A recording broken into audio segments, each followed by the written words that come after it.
Coronavirus, la pandemia. ¿Cuáles son los síntomas? ¿Cómo se transmite? ¿Qué puedo hacer para protegerme y prevenir la propagación de la enfermedad? Nuevo padecimiento que ha encendido las alarmas de los sistemas de salud. Coronavirus, la pandemia. ¿Qué tal? ¿Cómo le va? Bienvenido a un programa más de Coronavirus, la pandemia. Le recordamos que esta es una producción de la Universidad de Guadalajara que se transmite desde el foro de Canal 44, la señal de todos, y que llega a México y América Latina gracias a la señal de las televisoras públicas que se suman a esta emisión y por supuesto a quienes saludamos y agradecemos su esfuerzo. Un saludo también a nuestra audiencia en Radio Universidad de Guadalajara. Y les invitamos para que se pongan en contacto con nosotros a través de nuestras cuentas en Twitter y Facebook, @Canal 44 TV, o en WhatsApp en el 33 22 42 06 90. Hoy hablaremos de los pacientes con condiciones especiales, en este caso cáncer, frente a COVID-19. Cáncer en la sangre, vinculado además a una enfermedad COVID más grave. Hoy le estaremos explicando cuál es esta condición. La crisis por COVID-19 puede aumentar la mortalidad, lamentablemente, en pacientes con cáncer. Nuestros expertos nos explicarán por qué. Y Tailandia, Uruguay, Italia, además de otros países, son el ejemplo del manejo contra COVID. Esta semana ya le presentábamos un reporte muy amplio con nuestro compañero periodista en Uruguay de cómo Uruguay ha manejado precisamente esta pandemia y cómo ha conseguido tener unos índices realmente bajos en casos de COVID y lo principal en cuanto a defunciones. Tendremos reporte desde Dinamarca, así que bueno, le invitamos para que se quede con nosotros a lo largo de la siguiente hora. Vamos con nuestra pieza introductoria, es nuestra compañera Isaura López Villalobos, quien nos cuenta cómo los pacientes con cáncer tienen mayor riesgo de enfermar de manera grave de COVID-19. El acelerado aumento de infecciones por el virus que causa la enfermedad de COVID-19 ha tocado las células humanas más sensibles. Sin cura ni vacuna, las personas con algún tipo de cáncer tienen más riesgos de cursar de forma grave e incluso letal. Este nuevo coronavirus, por sus dimensiones, ataca de manera diferente a cada una de las personas con cáncer. Además de su condición, edad, sexo y tipo de tratamiento, es el riesgo que pudieran presentar. Diversos estudios de revistas médicas científicas y organismos internacionales de salud dan cuenta de una alta vulnerabilidad que presentan estos pacientes al tener COVID-19. Quienes tienen un alto flujo de oxígeno e ingresar a unidades de cuidados intensivos son considerados pacientes altamente críticos.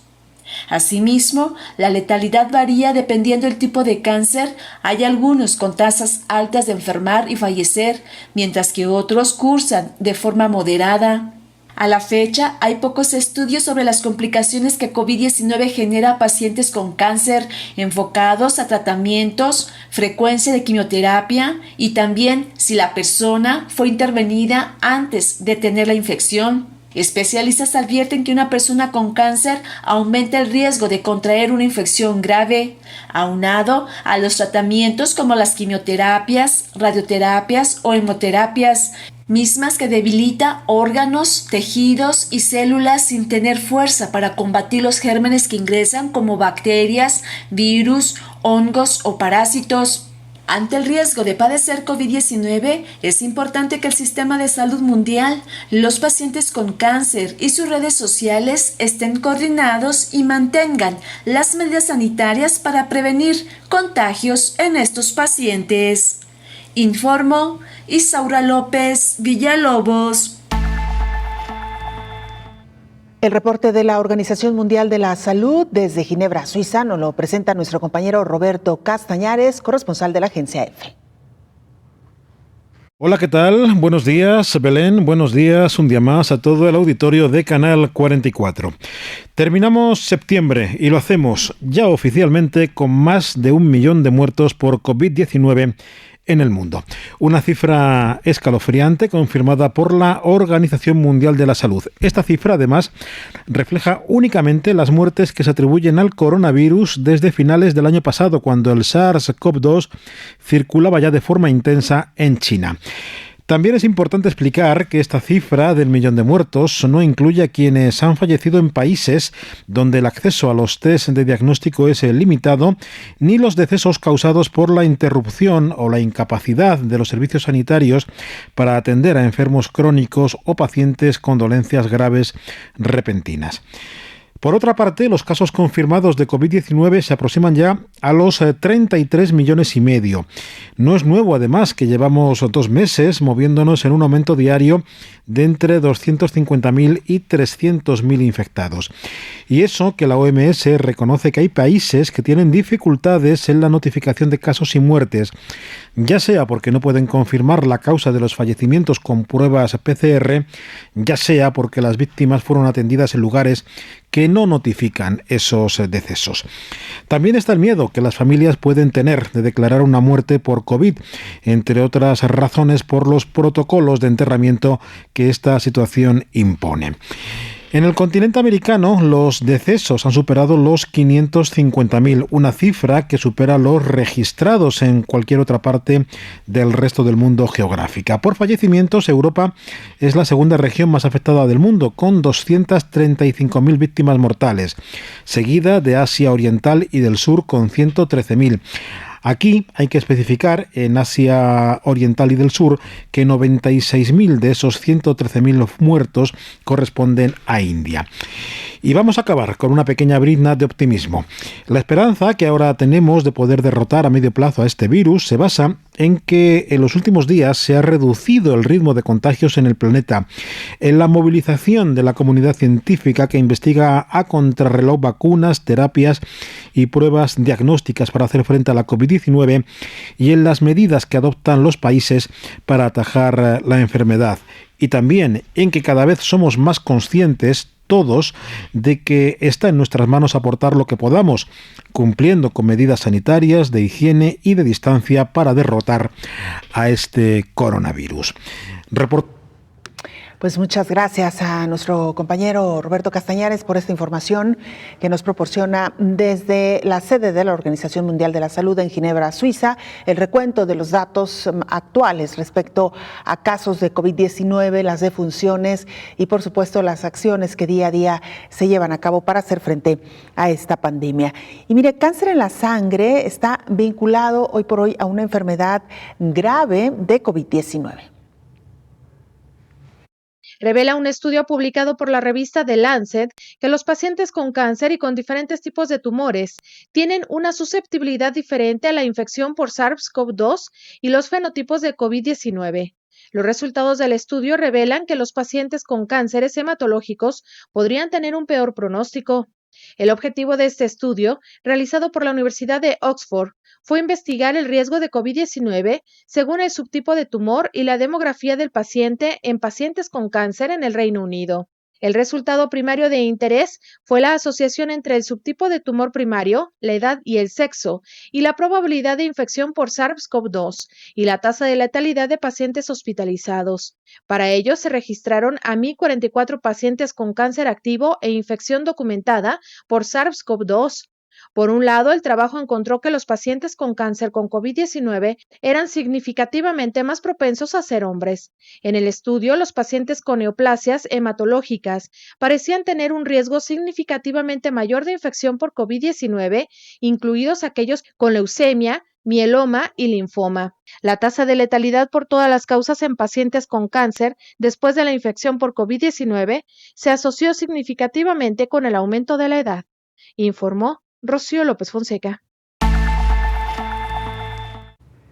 Gracias, Rocío, por esta información. Por supuesto, le ofreceremos más detalles de lo que pasa en esta mala combinación entre COVID-19 y las personas que padecen algún tipo de cáncer. Le queremos invitar, por supuesto, para que se ponga en contacto con nosotros. Si tiene alguna pregunta, alguna duda, alguna inquietud, algún comentario, nos lo haga saber en Twitter y Facebook, en @canal44TV. o en WhatsApp al 33 22 42 06 90. Y mire, mucho se ha especulado en torno al origen del virus SARS-CoV-2, que es el causante de la enfermedad de COVID-19. Incluso estas teorías que muchos expertos, especialistas, médicos profesionales decían, pues se trataba simplemente de charlatanería y no se le debería de dar espacio a esa información, pues se fue colocando cada vez más con mayor fuerza entre la población. Y nos referimos a si este virus fue creado o no en un laboratorio de China. La Organización Mundial de la Salud ha dedicado en los últimos días un espacio para hablar de este tema y ha confirmado que el origen del coronavirus que provocó esta pandemia que hoy enfrentamos ha ocurrido de manera natural, es lo que ha confirmado la Organización Mundial de la Salud. Han revisado ya diversas publicaciones que con evidencia científica han tratado de explicar la raíz del SARS-CoV-2 y todas las publicaciones que se han revisado apuntan a que es algo natural, que se ha generado así de manera natural, es lo que ha insistido la Organización Mundial de la Salud. Durante la conferencia del viernes pasado se refirieron a las informaciones difundidas sobre un presunto origen del virus en algún laboratorio, pero enfatizó que no hay evidencia científica de que el nuevo coronavirus sea algo natural. Si algo cambiara esta idea, debería venir a través de un proceso científico apropiado. El director del organismo mundial invitó a quienes piensan que el virus tiene un origen diferente a conducirse a través de un proceso científico, porque la ciencia y la evidencia deberían ser centrales y eso es lo que tenemos que defender, ha dicho de manera contundente el director de la Organización Mundial de la Salud. Y en más información, análisis de un hospital de Madrid indican que la mortalidad en pacientes con cáncer fue mayor. Un estudio realizado en Madrid analizó la mortalidad por COVID-19 en pacientes con cáncer durante las primeras 3 semanas de la epidemia. Se revisaron los casos de pacientes con cáncer fallecidos por COVID-19 durante el periodo de análisis, se describieron las características oncológicas de la infección y los tratamientos. De un análisis de 1.069 casos confirmados, los especialistas encontraron lo siguiente: del total, 132 murieron. En esa muestra hubo 36 pacientes con cáncer, de los cuales 15 murieron. La mortalidad por COVID-19 en pacientes con cáncer casi cuadriplica la de la población general.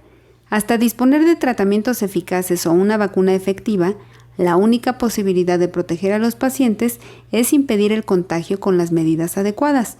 De las defunciones con cáncer, solamente 6 pacientes estaban en tratamiento activo.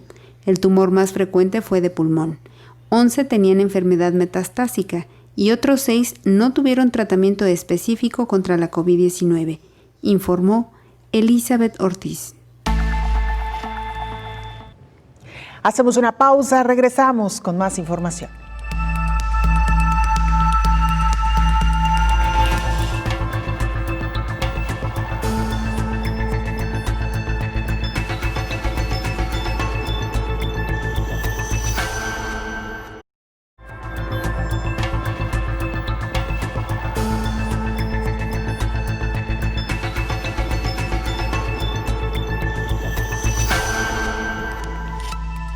Estamos de regreso en este programa especial de coronavirus, la pandemia, y saludamos con el gusto de siempre al infectólogo Héctor Raúl Pérez Gómez. Doctor, bienvenido. Hola Belén, buen día, qué gusto saludarte. Igualmente, doctor. El tema que hoy nos ocupa, doctor, tiene que ver con pacientes que han sido diagnosticados previamente con cáncer, sí, y que lamentablemente son contagiados con el virus SARS-CoV-2 y desarrollan la enfermedad de COVID-19. ¿Por qué la condición en estos pacientes resulta más grave, doctor? Porque frecuentemente los pacientes con cáncer tienen trastornos inmunológicos. Estos trastornos inmunológicos pueden ser relacionados directamente con el cáncer, directamente con su enfermedad, o también pueden estar relacionados con los fármacos que se utilizan para atender el cáncer, o incluso con la radioterapia. Se puede modificar y puede llegar a estado de inmunosupresión cuando se reciben ciertos fármacos. Entonces, en COVID-19 desde las primeras casuísticas de Wuhan, los pacientes con cáncer representaron aproximadamente el 15% de los pacientes que requerían hospitalización y aproximadamente el 20% de los pacientes que llegaron a requerir intubación endotraqueal. A lo largo de los meses esto se ha venido confirmando.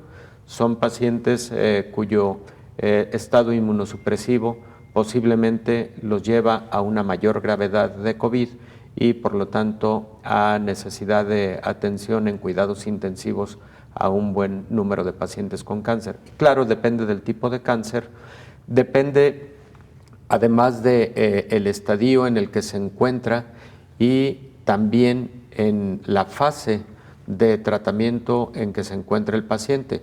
Hay pacientes que tuvieron cáncer previamente, que han resuelto ese problema de salud, se encuentran más allá de lo que se conoce como la sobrevida, que habla de curación total, y son pacientes que en general han enfrentado mejor el COVID, pero los pacientes que se encuentran con una malignidad activa o reciente son pacientes en quienes puede ser más intenso COVID-19. Sí, justo eso le iba a preguntar, doctor, si los pacientes que han superado el cáncer y que hoy por hoy no hay rastro de la enfermedad en el cuerpo, si tienen mejores posibilidades de enfrentar un cuadro de COVID-19. Sí, efectivamente, y mientras más lejano es el antecedente del cáncer, el paciente en mejores condiciones se encuentra, porque en general se considera que los pacientes que tienen una sobrevida libre de enfermedad de 5 años habitualmente están curados de esa malignidad. Vamos, no es una regla absoluta. Para algunos tipos de cáncer se requieren más años de sobrevida libre de enfermedad para decir que un paciente está plenamente curado y que no tiene mayor riesgo de recaída. Pero mientras más lejano se encuentre ese antecedente, se puede decir que el paciente está ya con restitución inmunológica y por lo tanto puede enfrentar mucho mejor COVID-19. Doctor, a propósito del tema que hoy estamos abordando, mucha gente se ha cuestionado o se ha preguntado en medio de esta pandemia por qué la ciencia no ha conseguido tener algunas vacunas, por ejemplo, como el cáncer o en el caso del VIH también. Usted lo ha abordado aquí en algunas ocasiones, doctor. ¿Por qué sí se han encontrado estas vacunas de manera mucho más rápida para enfermedades virales? Estamos hablando de SARS-CoV-2, por ejemplo, que estamos ya en las rectas finales de encontrar un biológico. ¿Y por qué enfermedades como cáncer o como VIH han pasado décadas y no se ha conseguido una vacuna, doctor? Mira, en el cáncer, la mayor parte de malignidades no son causadas por un patógeno infeccioso. Algunas sí. Por ejemplo, el cáncer cérvico-uterino casi invariablemente es causado por el virus del papiloma humano. Aproximadamente el 50% de cáncer hepático es causado por el virus de la hepatitis C o por el virus de la hepatitis B. Otras malignidades, algunos linfomas, son causados por virus Epstein-Barr, un virus DNA que pertenece a la misma familia de los herpesvirus, y existen algunas malignidades del sistema nervioso central a las que se atribuye directamente a VIH como responsable de la aparición de estas malignidades. Cuando existe un patógeno infeccioso como responsable del cáncer, se han desarrollado vacunas contra ese patógeno infeccioso para de esa manera disminuir epidemiológicamente el riesgo de estas enfermedades. Por ejemplo, el cáncer cérvico-uterino se ha reducido de manera significativa en todo el mundo gracias a la vacuna contra el virus del papiloma humano. Se ha reducido mucho, por ejemplo, la incidencia de hepatocarcinoma, de cáncer en el hígado, precisamente desde que apareció la vacuna contra el virus de la hepatitis B. Contra el virus de la hepatitis C no se ha logrado desarrollar una vacuna porque se trata de un virus que tiene mutaciones importantes cada día y se dice que es un virus que fácilmente burla al sistema inmune. Entonces ha sido realmente muy difícil el desarrollo. Se ha intentado 1 y 1000 veces desarrollar vacuna contra el virus de la hepatitis C, pero lamentablemente no tenemos una vacuna por el momento. Y en estos momentos se realizan algunos ensayos clínicos para el desarrollo de una vacuna contra VIH. En el caso de VIH, estos intentos tienen 2 décadas por lo menos, y algunas vacunas que se han intentado desarrollar en VIH son vacunas, pero no para prevención de la enfermedad, sino vacunas terapéuticas. El término suena un poco extraño, pero es precisamente el desarrollar inmunidad contra VIH en pacientes que ya se encuentran infectados.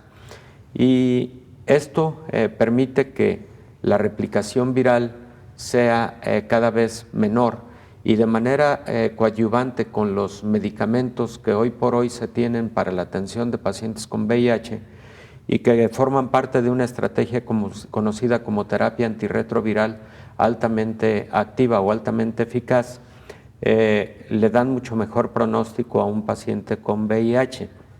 Entonces, el virus de la inmunodeficiencia del humano también hay una gran diversidad genómica, también existe mucha mutación y eso es lo que en general ha limitado el desarrollo de una vacuna. Y otro aspecto muy importante en VIH es que la inmunidad a través de anticuerpos no es la más eficaz contra VIH. La inmunidad mediada por las células del sistema inmune es la más eficaz, pero lamentablemente VIH, precisamente a esas células del sistema inmune conocidos como linfocitos T, es al blanco que afecta, al blanco que daña directamente. Es como si el VIH fuera directamente al campamento militar del sistema inmunológico y llega hasta sus entrañas para dañar a las principales células del sistema inmune que podrían defenderlo, que es precisamente la célula linfocito T.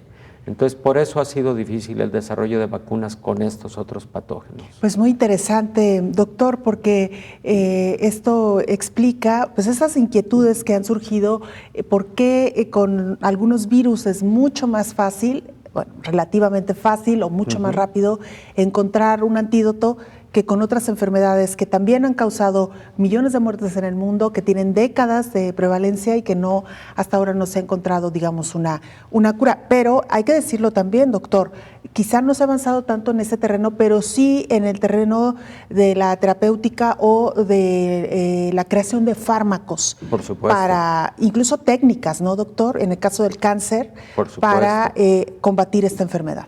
Sí, por supuesto. El desarrollo de quimioterapia ha sido espectacular en las últimas 3 décadas, pero además, Belén, un concepto muy importante, muy reciente, que ha sido el tratamiento personalizado o la medicina personalizada en cáncer es hoy por hoy una realidad. ¿Esto qué significa? Significa que se pueden diseñar esquemas terapéuticos para el caso específico que nos permite reducir los riesgos de eventos adversos, de efectos secundarios y tener más efectividad en la terapéutica. ¿Esto cómo se logra?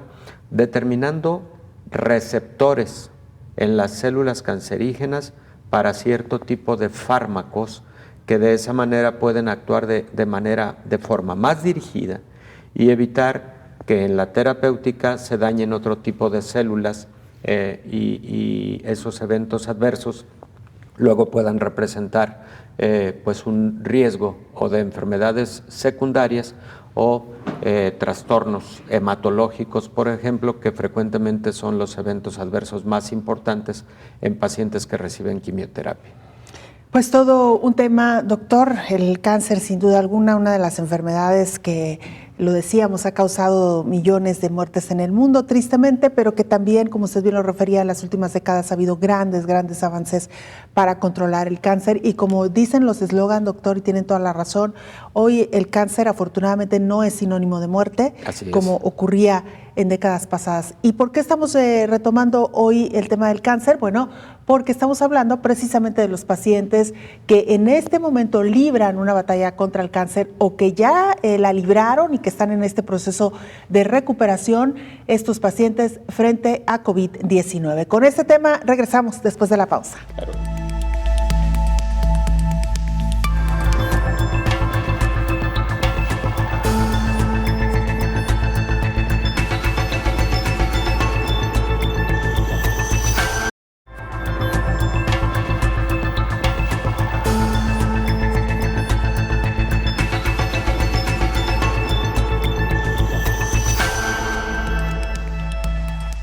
Continuamos con el tema que hoy nos ocupa, enfermos de cáncer frente a COVID-19. ¿Por qué aumenta la mortalidad en estos pacientes? A continuación se lo explicamos.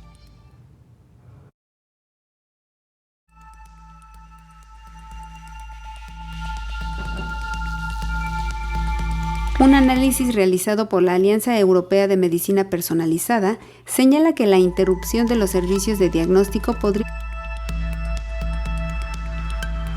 Bien, vamos a esperar un momentito para tener preparada esta pieza. Mientras tanto, le queremos seguir invitando para que se ponga en contacto con nosotros, sus preguntas, dudas, inquietudes. Con gusto las recibimos en @canal44tv en Twitter y Facebook o en mensajes por WhatsApp al 33 22 42 06 90. Vamos, ahora sí, bueno, vamos a esperar un momentito más a que estén preparadas estas piezas. Mientras tanto, doctor, pues seguimos con el tema. Lo decíamos ya, cáncer es una enfermedad que padecen millones de personas en el año, que afortunadamente ya no es sinónimo de muerte. ¿Y cuáles serían algunas de las recomendaciones, doctor, de los pacientes que hoy por hoy están librando esta enfermedad o la libraron de cara a COVID-19? Estos pacientes deben ser considerados como grupos vulnerables y, por lo tanto, el aislamiento social debe ser mucho más disciplinario en ese sentido y por lo tanto en las instituciones públicas, en los centros laborales, este tipo de pacientes deben tener el apoyo precisamente para que se encuentren en una menor posibilidad de contacto con otras personas, lo cual podría ayudar a reducir el riesgo de COVID-19. Eso es por un lado. Por otro lado, pues es fundamental que se encuentren bajo absoluto control o bajo el mejor control posible de su enfermedad oncológica. En ese sentido, Belén, creo que vale la pena aludir de nueva cuenta a aquel mensaje del director de la Organización Mundial de la Salud que advertía a las naciones sobre la importancia de seguir cuidando las enfermedades crónicas, brindando a través de los servicios de salud, a través de los sistemas de salud, asegurando fármacos, que no les falte a los pacientes con cáncer en ningún momento fármacos y atención médica. Recordarás que el director de la Organización Mundial de la Salud alertó a las naciones de que se estaba incluso considerando que hasta el 30% de las patologías crónicas estaban teniendo desatención por parte del mundo al haber dirigido la mirada y todos los esfuerzos hacia COVID-19.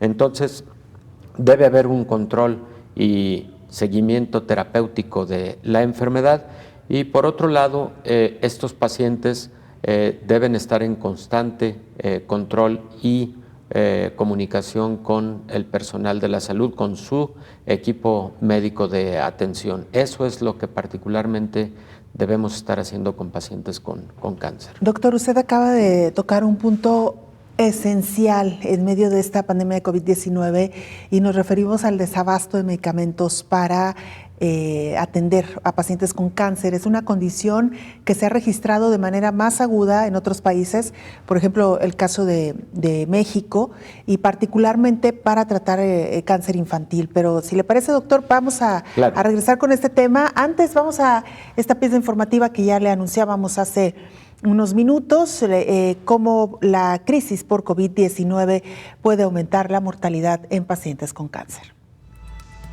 Un análisis realizado por la Alianza Europea de Medicina Personalizada señala que la interrupción de los servicios de diagnóstico podría provocar alrededor de 3.500 muertes potencialmente evitables en Inglaterra. Informes del Reino Unido indican que los británicos ahora tienen más probabilidades de morir de cáncer que hace 15 años debido al coronavirus. Se necesitan intervenciones políticas urgentes para hacer frente a la acumulación de pacientes que esperan servicios de diagnósticos de rutina y también para reducir el número de muertes por cáncer atribuible a la crisis de COVID-19. La investigación con modelos del Reino Unido, publicada en la revista The Lancet, sugiere que se podrían perder entre 3.291 y 3.621 vidas en pacientes de cáncer de mama, colorectal, esofágico y de pulmón durante los próximos 5 años debido a retrasos en la atención. Otro estudio del Reino Unido ha encontrado que, para muchos cánceres, retrasos en el tratamiento de 2 a 6 meses conducirán a una proporción sustancial de pacientes con tumores en estadio temprano que progresan de curables a incurables, informó Elizabeth Ortiz. ¿Y cómo impacta COVID-19 en el pronóstico de los pacientes con cáncer? Algunos tratamientos del cáncer, como la quimioterapia, suelen debilitar el sistema inmunitario. Esto causa inmunodeficiencia y aumenta su riesgo de tener COVID-19 grave. Es posible que las personas que recibieron tratamiento de cáncer antes tengan un sistema inmunitario debilitado, que tal vez aumente el riesgo de COVID-19. Los sobrevivientes de cáncer deben consultar con su médico acerca de cualquier preocupación que tengan sobre la enfermedad. Hay varias razones por las que a las personas con cáncer les resulta más difícil luchar contra las infecciones y están relacionadas con el efecto que tiene la enfermedad en el sistema inmunitario. El cáncer mismo puede interferir con la respuesta inmunitaria normal del organismo. Algunos tipos de cáncer, por ejemplo, modifican la forma en que funcionan las células sanguíneas del sistema inmunitario. Otros pueden dañar los tejidos del organismo y hacerlos más susceptibles a las infecciones. Las terapias comunes, incluidas la quimioterapia y los rayos X, debilitan el sistema inmunitario porque reducen la cantidad de glóbulos blancos en el organismo. Esto hace que sea más difícil luchar contra cualquier infección, incluso la infección por coronavirus. Si un paciente ha recibido tratamiento contra el cáncer en el pasado, sin contar un trasplante de médula ósea, probablemente su sistema inmunitario ya no esté comprometido, señalan especialistas, informó Rocío López Fonseca. Vamos a Dinamarca. Nuestro compañero Juan Palop Martínez, corresponsal de la agencia EFE, nos presenta el informe.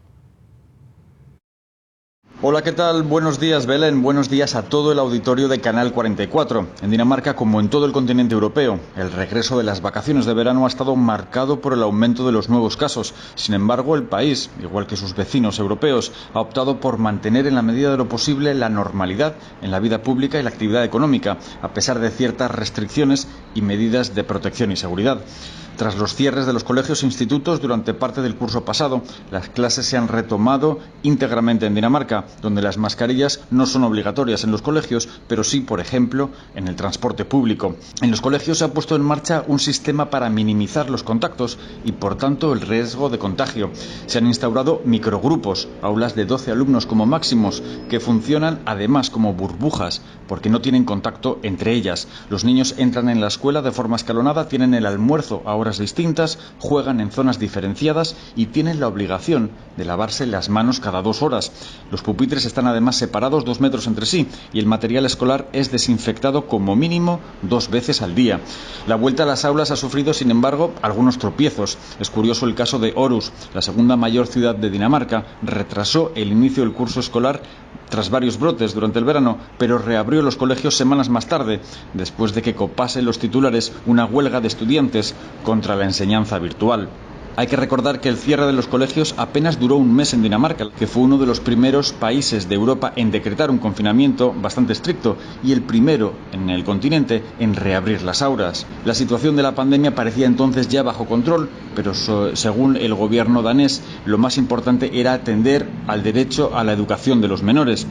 Desde entonces, las estadísticas públicas no muestran un incremento significativo de los casos de coronavirus entre los alumnos. Reportó sobre Dinamarca desde Alemania para el programa Coronavirus, la pandemia, Juan Palop. Gracias, Juan Palop, por esta información. Bueno, doctor, también lo decíamos ya, países de primer mundo como Alemania, como Dinamarca, enfrentando pues también esta condición de regreso a clases de una manera, digamos, un poco más controlada, pero sin dejar de tener también sus brotes, que los ha habido, doctor. Por supuesto, y además tomaron la decisión de regreso a clases en un momento en el que ya el control de la pandemia era seguro, y por otro lado, bueno, los protocolos que acabamos de ver, distancia de 2 metros, lavado frecuente de las manos, grupos burbuja, de lo que hemos platicado aquí, cohortes que permitan que no exista tanta convivencia con muchos niños, sino un poco más cerrada para hacer un buen rastreo en caso de alguna infección. Y por otro lado, pues también mucha vigilancia epidemiológica de parte de la familia, o vigilancia clínica de parte de la familia y vigilancia epidemiológica de parte de las autoridades de salud.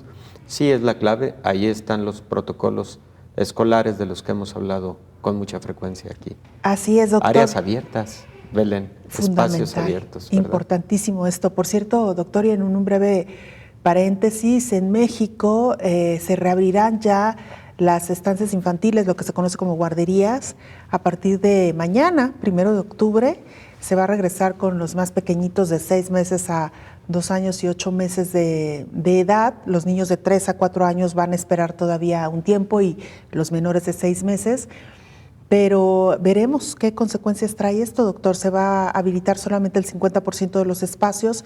Entendemos que hay una gran necesidad y una gran demanda de padres, de madres y de padres, por tener un lugar seguro donde dejar a sus hijos, ahora que las actividades económicas se han reabierto, pero sabemos que esto pues tristemente también puede traer consecuencias, doctor. Sí, es peligroso. Todavía existe mucha transmisión comunitaria en México, todavía la curva no está en los niveles bajos que quisiéramos para tener el retorno a esas actividades preescolares, en este caso son preescolares, y pues los protocolos que deben implementar y que se vigilen muy de cerca, porque en niños tan pequeños a veces puede ser un poquito más difícil el seguimiento de estos protocolos. Ahí va a haber todo un reto para los padres, para los docentes, para cuidadoras y cuidadores dentro de estos espacios preescolares, y por supuesto que la vigilancia epidemiológica va a ser un factor fundamental para la toma de decisiones oportunas en caso de algún rebrote, que esperemos que no ocurra, un incremento en el número de casos de transmisión comunitaria. Doctor, y hemos hablado aquí también de este sector poblacional, y ahora que hablamos de los más pequeñitos, hay cuestiones a veces tan finas y tan delicadas que incluso ni siquiera las llegamos a percibir. En este protocolo que se creó para el regreso o la reapertura de las guarderías, se hacía énfasis en que las cuidadoras o las maestras a cargo de los grupos tratarán de tener el menos contacto físico con los niños, pero en una etapa, doctor, donde el afecto es básico, y estamos hablando de varias horas del día en que un bebé, cuando llora, bueno, no dudemos que lo van a cargar, obviamente, pero pero esta cercanía mucho más afectiva que se desarrollaba incluso entre los cuidadores y los niños, o las cuidadoras y los niños, pues ahora no va a ser de la misma manera. Veremos también, lo decía, son cuestiones a veces tan pequeñas pero tan finas. Sí, claro. Veremos qué consecuencias trae esto también a la postre, doctor. Sabemos que el afecto en los bebés es fundamental para un buen desarrollo. Para un buen desarrollo y para seguridad, para adoptar personalidades de alta seguridad. Pues vamos a ver, sí, después de COVID-19, creo que va a haber muchas cosas que explorar aún y seguramente muchas cosas nuevas va a dejar COVID-19 como secuelas, incluso como bien tú lo dices, por el momento a lo mejor menos perceptibles, pero que pueden ser muy importantes, sobre todo en la población infantil, en etapas tan tempranas de la vida, en cuanto a su desarrollo y el desarrollo de la personalidad, que es lo más importante en ese momento, por el tema de la socialización, que es tan importante en esa etapa de la vida. Totalmente. Doctor, vamos a hacer una pausa. Regresamos con el tema que hoy nos ocupa, enfermos con cáncer frente a COVID-19 y, por supuesto, muchos más temas. Con esto volvemos.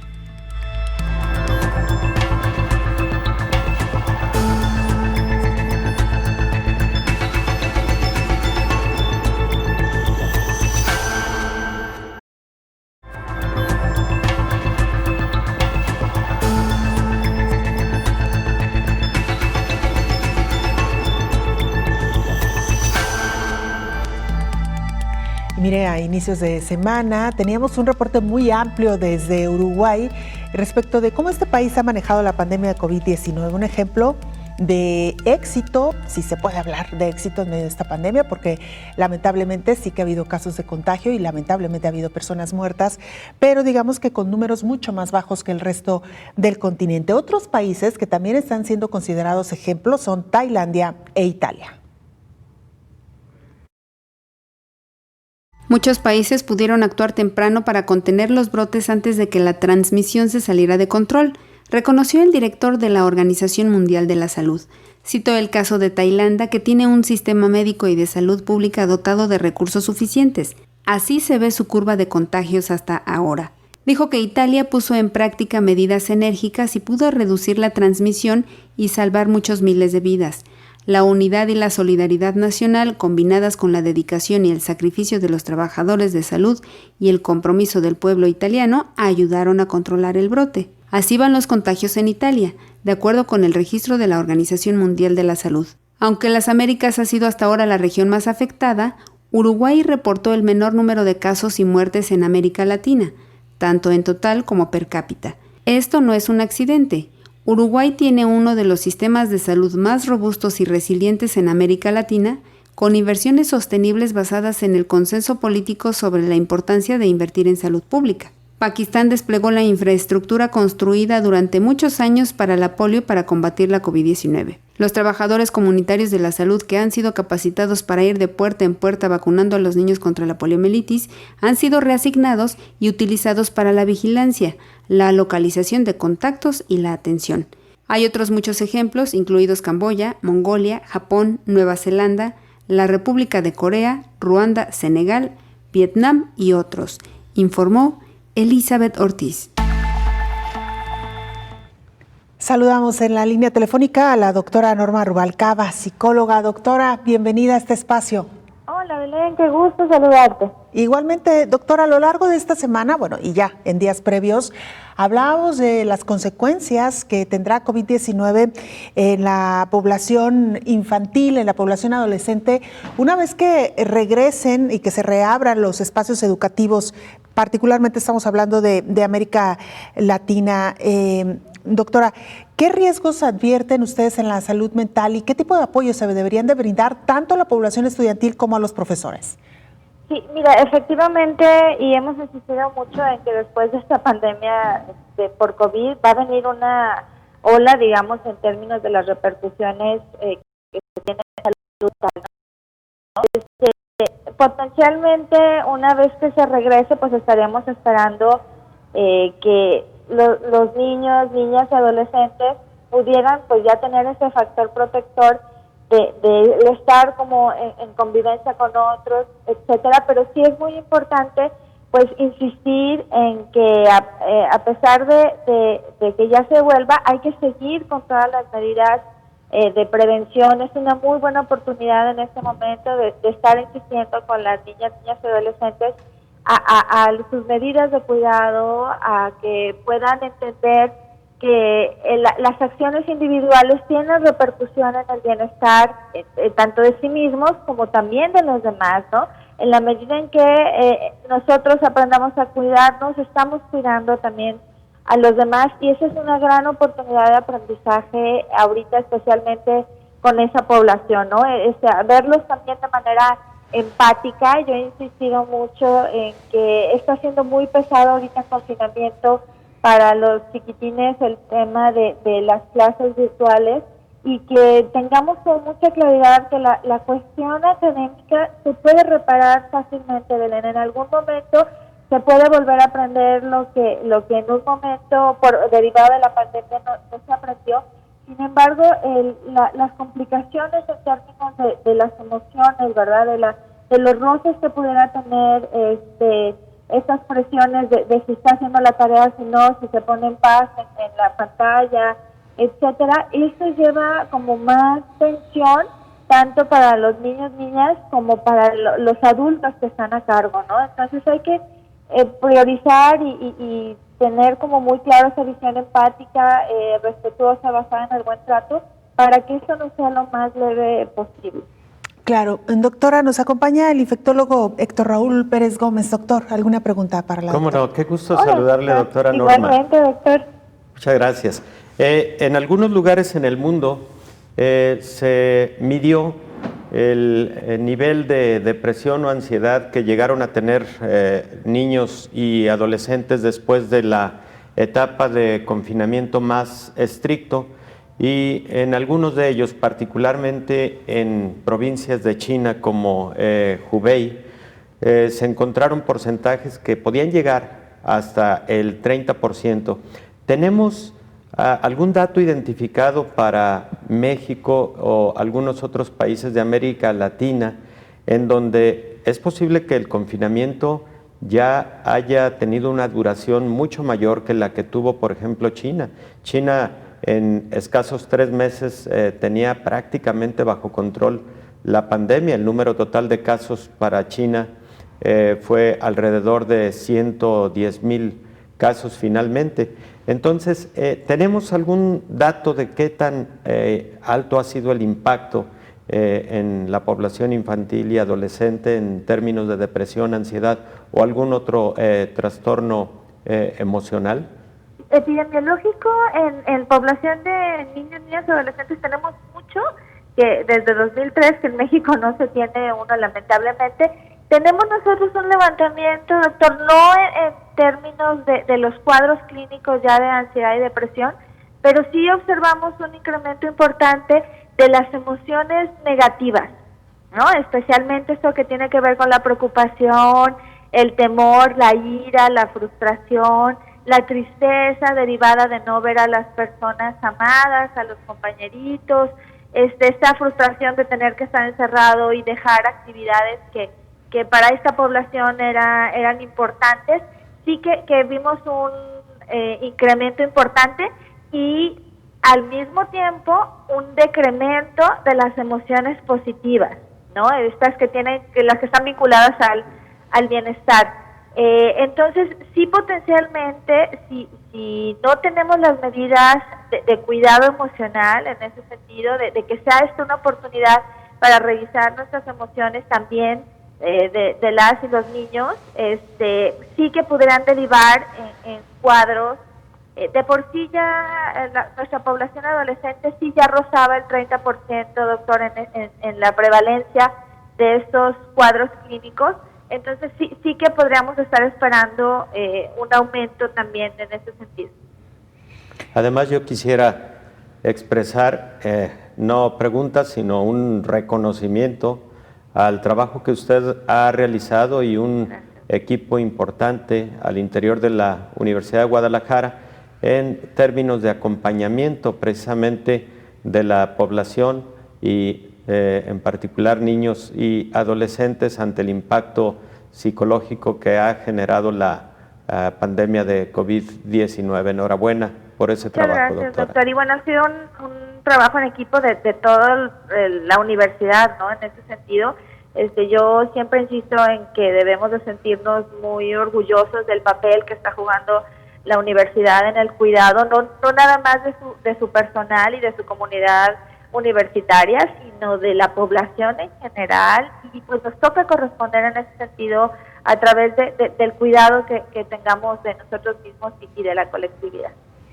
Doctora, pues le agradecemos esta comunicación y muy brevemente alguna recomendación, algunas palabras de aliento, sobre todo para los padres que también tienen que ser, como usted bien lo decía, esta contención, y de los profesores que también se han convertido en héroes en medio de esta pandemia. Sí, definitivamente a los papás hay que decirles que hay que armarnos de paciencia, hay que estar constantemente en esta retroalimentación positiva del afecto, ¿no? De esta motivación hacia las y los niños, el estarlos reforzando constantemente con el saber que están seguros, que se les ama, ¿verdad? Que es importante que al menos a través de las tecnologías se mantengan en contacto con las personas queridas, que jueguen, ¿no? O sea, eso les va a ayudar a ambas partes. Yo he insistido toda la pandemia en eso, que de jugar va a incrementar las emociones positivas a ambas partes, va a ser más fácil la convivencia y potencialmente es como van los niños a recordar en algún futuro cómo fue la pandemia. Si queremos que lo recuerden como un campo de batalla o que lo recuerden como oportunidades de interacción amorosa que facilitó que pasáramos por esta adversidad. Así es, doctora, le agradecemos muchísimo sus comentarios, su orientación y su presencia en este espacio. Un abrazote para los dos y estamos aquí a la orden. Claro que sí, es la doctora Norma Rubalcaba, psicóloga, que nos ha acompañado también, doctora, hay que decirlo, este reconocimiento a lo largo de estos más de 200 programas de coronavirus, la pandemia, y pues sus consejos, su visión ha sido muy importante también para nuestra audiencia. Claro que sí, muy valioso. En estos momentos, doctor, donde la salud mental, lo hemos insistido una y mil veces, se ha convertido también en un factor muy importante a cuidar, o diríamos a no descuidar durante esta pandemia. Es correcto, Belén. Doctor, pues casi nos despedimos, nos quedan un par de minutos, algunas conclusiones generales sobre el tema que hoy le presentamos a nuestra audiencia y que tiene que ver con los pacientes con cáncer de cara o frente a COVID-19. Primero, recordarles que representan una población, un grupo de mayor riesgo para COVID y para el desarrollo de COVID grave o crítico, por lo que importante a las familias pedirles sus cuidados más cercanos, más atentos y la protección más celosa a las personas que tienen este tipo de patologías. Segundo, el aseguramiento de fármacos, estrategias terapéuticas, seguimiento de la enfermedad, y esto, bueno, además de ser primariamente una necesidad del propio paciente y su familia, recordemos que es una responsabilidad de los sistemas de salud. Entonces, ahí debe haber mucha atención para que los insumos, medicamentos, etcétera, no falten en esta particular población vulnerable. No deben faltar en ningún momento, mucho menos en un momento de pandemia en la cual se puede multiplicar el riesgo.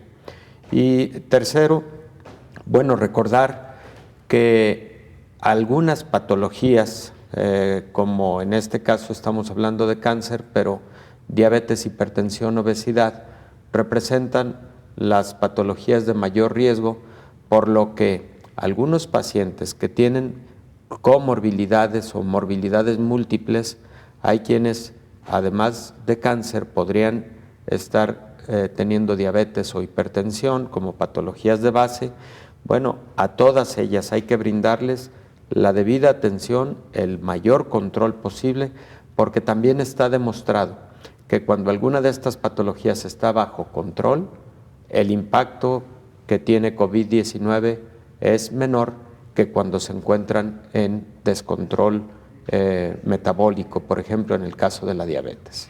Así es, doctor. Pues como siempre, muchas gracias. Gracias por su presencia, Belén, y gracias por sus comentarios, y por supuesto que seguimos invitando a la audiencia para que, si no fue en este programa, en otro, continúen enviando sus dudas, sus preguntas, sus inquietudes a nuestras diferentes formas de hacer contacto. Gracias, doctor. Gracias, Belén. Es el infectólogo Héctor Raúl Pérez Gómez. Nosotros nos despedimos. Muchas gracias por habernos acompañado. Le invitamos para que nos sintonice en la siguiente emisión de Coronavirus, la pandemia. Hasta entonces.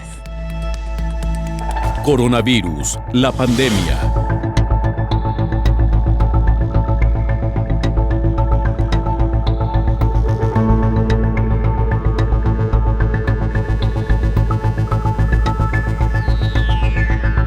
Coronavirus, la pandemia.